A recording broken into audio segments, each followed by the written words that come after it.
अहिले हामीले जुन जुन समाचारहरू भनौँ अहिले हामीले जति पनि कलेक्सन गरेको भिडियोहरुमा तपाईलाई जस्तो जस्तो तरिकाले देखाइरहेछौं त्यही तरिकाको त्यही बोली त्यही शब्दको भिडियोहरु तपाईलाई इन्डियाबाट पनि सयौंचोटी उले हालिरहनु भएको छ। नेपाल बचाऊ भाइ हो, नेपाल बचाऊ भनेर हेर्नुस्। त्यसकारणले गर्दामा म के भन्छु भने अहिले राष्ट्रपतिका साथीहरुले चुपचाप घण्टी छाप भन्ने शब्दहरु राखेको छ हैन। त्यसै कारणले गर्दा के भने चुपचाप घण्टी छाप भने जस्तै गरी चुपचाप हामी प्रचण्ड छाप भनेर हामीले हिनेको व्यक्ति हो। हेर्नुस् है, हामीले कयौं जनयुद्ध लडेर जंगल पस्यौं तर हामीले के पाए? खाडी मुलुक हो। तिमीहरुले पनि त्यही खाडी मुलुक पाउने हो। कुनै चिन्ता नलिनुस्। भोलि आउने यही मरुभूमि यही गोलीगट्टाको अन्डरग्राउन्डमा बस्नुपर्ने हामी जस्तै है। अहिले हामी जसरी भइरा छौं, हामी माथिबाट अहिले गोलीहरु प्रहार भइराछ, चलिरहेछ माथिबाट। त्यो कतिखेर झर्ने र कतिखेर हाम्रो साथ जाने हो भन्ने हामीलाई कुनै ग्यारेन्टी छैन। तर तिमीहरु पनि यही प्रदेशमा आएर यही खाडी मुलुकमा आएर बस्ने हो। हेर्दै जालौ है। यो कुरा त यही राखौं। र रह्यो कुरा अब देशको। र देश बचाउने भनेको कस्तो व्यक्तिले हो र देश निप्टन पार्ने भने कस्तो व्यक्तिले हो। यिनीहरुले भनेको पहिलेदेखि भनिरहेछ कि हामी धर्मनिरपेक्ष मान्छौं र हामी यो देशको गणतन्त्र मान्छौं, सातै प्रदेश मान्छौं। यस्ता प्रविधिको यो फोटो हेर्नु, रविलाल छानेको जस्तोको तस्तै उहाँले भनेको कुराहरु यो फोटो हेर्नुस् है। त्यसकारणले गर्दा म के भन्छु भने यो फोटोमा तपाईले स्पष्ट रूपमा उले भनेको छ जुन यो हिन्दीबाट इन्डियाबाट जुन हिन्दी भाषामा उहाँले भन्नुभएको छ। तपाईले ध्यान दिएर सुन्नु होला, भिडियो अलिकति लामो छ तर यथार्थ यसमा छ। देश बचाउनु छ भने तपाईले एकछिन समय यो भिडियोलाई दिन सक्नुहुन्छ र तपाईहरुले कसैले फलो गर्न चाहिँ मलाई फलो गर्नुस्। सम्पूर्ण जानकारीको साथमा प्रमाण सहितको भिडियो लिएर म तपाईहरुसँग आउने छु र हामीहरु दुई मुठी सास हुन्छन्। हामीले नेपाल बचाउनु पर्छ भन्ने हाम्रो मान्यतामा हामी अगाडि बढेको छौं र तपाईहरुले कुनै पनि मसँग शंका गर्नु पर्दैन। म कुनै राजनीतिक दल पनि होइन। मलाई राजनीति गरेर मलाई कुनै पैसा कमाउनु छैन, कुनै भ्रष्टाचार गरेर पैसा कमाउनु छैन। खाडी मुलुक बसेर दुई पैसा कमाछु, आफ्नो घरको रोजीरोटी चलाछु, यसैमा मलाई पुरा छ। तर दुई मुठी सास हुन्छसम्म हामीले तपाईलाई यो समाचार दिएको फेसबुकले तपाईलाई 10 साल पछि पनि यो शब्द तपाईलाई फर्काएर ल्याएर घुमाएर फेरि तपाईलाई ल्याएर देखाइदिन्छ। यो तपाईले ग्यारेन्टीको साथ दिनुस् र यही भिडियोले तपाईलाई पोल्ने छ। र अहिले चुनाव हैन, अहिले देशमा चुनाव चाहिएकै छैन। यो अराजक चुनाव, यो अहिले जुन यो पाण्डेको ग्याङले अहिले घण्टेको ग्याङलाई जुन धोबी हानेको भिडियोमा उहाँले निन्दा गरेको यो भिडियोहरु पनि आइसकेको छ भने अब जुन बोलीबाटै चिप्लिसक्यो। पहिले म भ्रष्टाचार गर्छु भनेर पछि माफी पनि मागिन्, मेरो मुख चिप्लेको हो, मेरो नेतृत्व हैन। तर त्यो भनौं भनेदेखि त्यत्रो विदेशबाट आएको पैसा त्यसको सबै प्रतिवेदन बुझाउनु पर्छ पर्दैन? त्यो दिने मान्छेहरुलाई बुझाएको छैन, के पनि बुझाएको छैन। अन्त धुन्दा उले 10 खराब पैसा उठाछ भने 1 खराबको सामान बाडेछ भने त्यसको शंका हुन्छ हुँदैन? त्यसकारणले गर्दामा यो सबै लुटतन्त्र हो। अहिले केपी खनाललाई अहिले कति 60 लाख तस्कर गरेर विदेशीसँग भिख मागेर पैसा मागेर गरिबको नाममा पैसा मागेर लुम्ट्याएको छैन हो। यस्तो चोर दलालहरुलाई सत्तामा तपाईहरु लानुहुन्छ नि तपाईहरुको हातमा किरा पर्छ। हेर्दै जानु होला है, हेर्दै जानु होला। अहिले हरेक कुराको काण्डको अहिले राष्ट्रपतिको त्यो रविलाल छानेको काण्डमा कति थरीको काण्ड छ। त्यस्तो नेताहरु गर्दै देश बनाउँछ होला तपाई पत्याउने र त्यसलाई चुम्बा चाटी गरेर चाहिँ तपाईहरु पूजा गर्नुहुन्छ। पूजा गर्नुस् मजाले। र यो तपाईहरुलाई यो भिडियो अहिले लामो हुन्छ। यो भिडियो तपाईहरुलाई राख्न जान्छु। हाम्रो इन्डियाबाट एउटा राजनीति विशेषज्ञले धेरै कुरा अन्ठान गरेर हाम्रो देश बचाउनलाई र चारैपटि देशको टार्गेट नपरोस् भन्नलाई पहिले सजगतापूर्ण भिडियो दिनु भएको छ। यो भिडियो राख्न चाहन्छु। यो भिडियो हेर्नुस् है। प्यारे भाइयों और बहनों, नेपाल में खतरे की घंटी बज चुकी है। चुनाव नजदीक आ रहा है। फागुन 21 गते नजदीक आ रहा है। अमेरिका, ब्रिटेन और दिल्ली चुनाव की तैयारी कर चुकी है। अब दिल्ली से सैकड़ों गाड़ियां भी आ चुकी हैं। अमेरिका से, ब्रिटेन से और दिल्ली से पैसा पहले ही आ चुका है।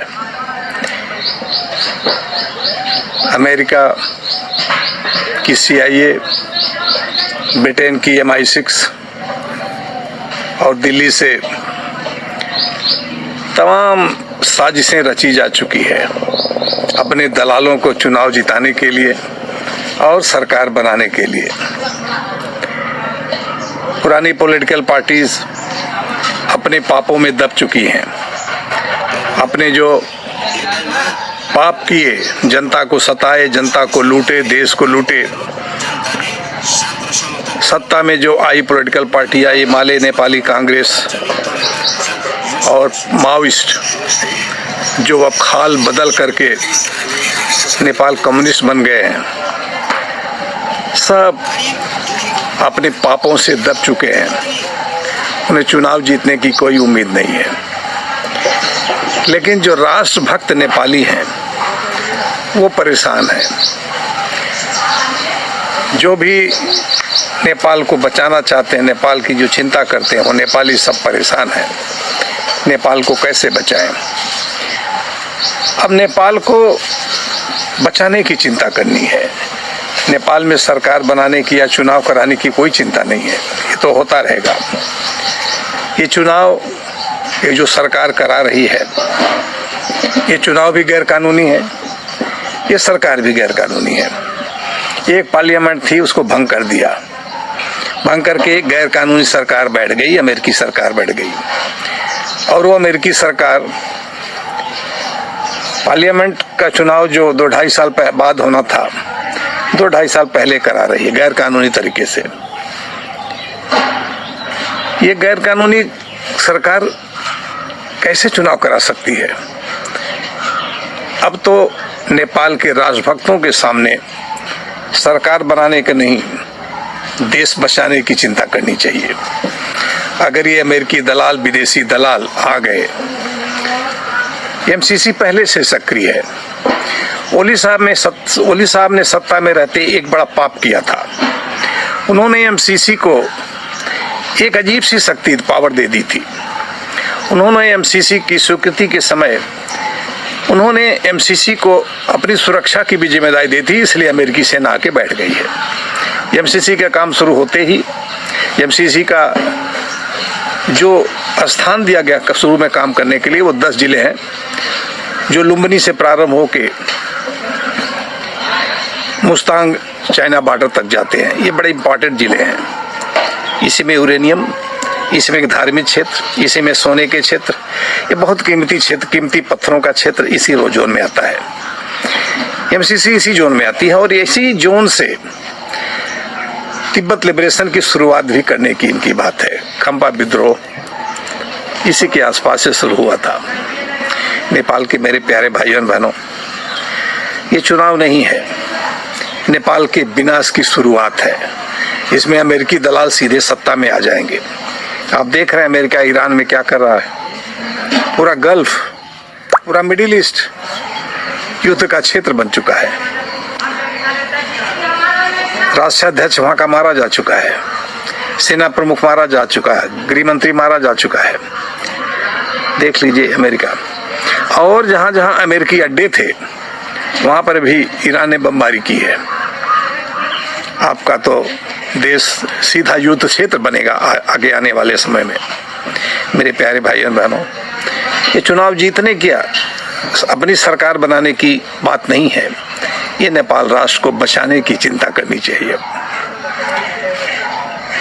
मैं नेपाल के लिए बहुत सा वीडियो बना चुका हूं और सब में आप लोगों से आग्रह करता रहता हूं कि पहले नेपाल को बचा लीजिए, नहीं तो विदेशी दलाल जो 2046 संवत से नेपाल की बर्बादी की शुरुआत की है, विदेशियों के कहने पे, विदेशियों के इशारे से, विदेशियों के पैसे से, वो लगातार चला आ रहा है। पहले राजशाही को कमजोर किया, प्रजातंत्र को कमजोर किया, इसके बाद फिर दो श्री महेंद्र बी विक्रम शाह जी को, श्री वीरेंद्र बी विक्रम शाह जी के पूरे परिवार को मरवाया और अमेरिकी ताकतें नेपाल में बढ़ती गईं। नेपाल के मेरे प्यारे भाई बहनों, और इन्हीं अमेरिकी गद्दारों ने नेपाल से हिंदू राष्ट्र समाप्त कराया और श्री ज्ञानेन्द्र बी विक्रम शाह जी को कुर्सी से हटा के राजशाही समाप्त कर दी और विदेशियों द्वारा विदेशियों के फायदे वाला संविधान बना दिया। मेरे प्यारे भाइयों बहनों, आपके पास आखिरी मौका है नेपाल को बचाने का। एक हो जाइए, एक होकर इन विदेशी दलालों को चुनाव में जीतकर आने मत दीजिए। ये चुनाव गैर कानूनी है। सोच लीजिए, आपके देश में अगर गैर कानूनी चुनाव हो सकता है तो गैर कानूनी सरकार बनेगी और गैर कानूनी सारे काम होंगे। नेपाल गुलाम हो जाएगा। गुलाम मत होइए, सोचिए। मैं देख रहा हूं नेपाल की जनता अफीम के नशे में चूर है और वो खतरे की घंटी को पहचान नहीं पा रही है। खतरे की घंटी को पहचानिए और इन विदेशी दलालों को चुनाव जीत कर आने मत दीजिए। अगर हो सके तो ये गैर कानूनी काम होने ही मत दीजिए, क्योंकि ये चुनाव मजाले ध्यान दिएर सुन्नु होला है। हुने यही हो नेपालमा, यही हो। मैले भन्दै आएको पनि यो वर्षौंदेखि भन्दै आएको पनि यही हो, गर्ने यही हो। यो चुनावको कुनै औचित्य छैन। राम्रोसँग ध्यान दिएर अझै सुन्नु होला है। तो नेपाल में नगर्नु होला, आफ्नो देश बाँच्नु छैन, नगर्नु होला। धेरै अलिकति लामो छ भिडियो मैले अहिले भनेको छु, तर देश बचाउनु छैन एकछिन लामो भिडियो पनि तपाईँले हेर्नुपर्छ। तपाईँले यो कुरा राम्रोसँग ध्यान दिएर सुन्नु होला। असंवैधानिक तरीके से सरकार हटाई गई, नेपाल को जला करके, नेपाल की विरासत को जला करके, नेपाल को बिजनेस को जला करके, और असंवैधानिक तरीके से पार्लियामेंट भंग करके एक असंवैधानिक सरकार आई और असंवैधानिक तरीके से, अनकॉन्स्टिट्यूशनल तरीके से ये चुनाव करा रही है। तो नेपाल के मेरे प्यारे भाइयों बहनों, गैर कानूनी काम नेपाल में मत होने दीजिए, नेपाल को बचा लीजिए। नेपाल में विदेशियों की सरकार मत बनने दीजिए। ये जो खतरे की घंटी है जो बज रही है नेपाल के विनाश के लिए, इससे नेपाल देश को बचाइए, अपने को बचाइए, अपने आने वाली पीढ़ी को बचाइए, अपने देश को बचाइए। आगे क्या बोलूं, आप लोग चीन और भारत के बीच में